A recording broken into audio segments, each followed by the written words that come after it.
The developing brain. This is one of the areas that I'm kind of concentrating on because I think that if we have a good start in life, we'll have a good finish in life.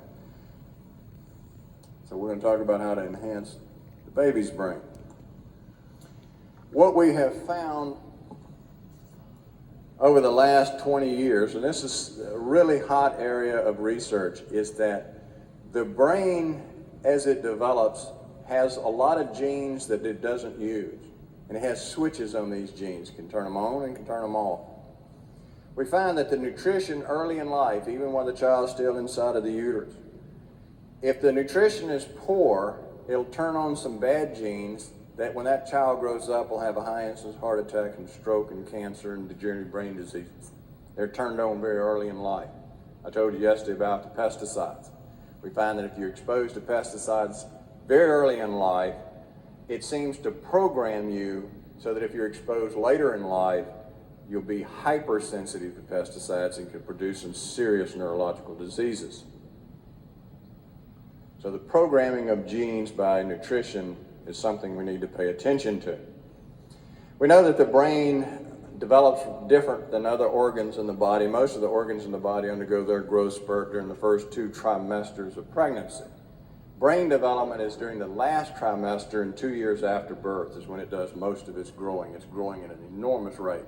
All these little connections are taking place. Synapses are connecting, pathways are growing, neurotransmitters are developing. All this is going on at an enormous rate.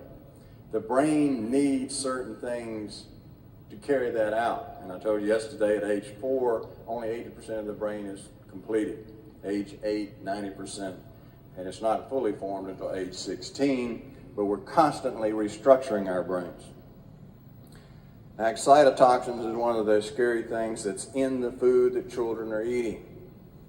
Infant formulas based on casein hydroxylates regularly consume large quantities of free glutamate. That came out of the FACET study, which was the most intensive study of the toxic effects of MSG. It was supposed to be the definitive study. It was ordered by the FDA. This study, if you read the bulk of the scientific report, reads just exactly like my book. And a lot of it, I can tell, was copied from my book.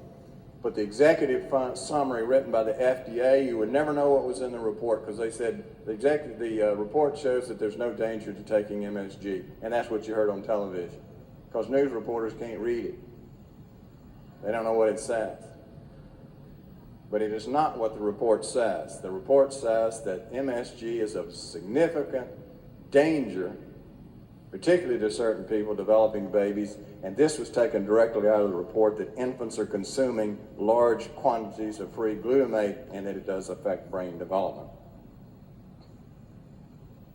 Continuous lies from the media.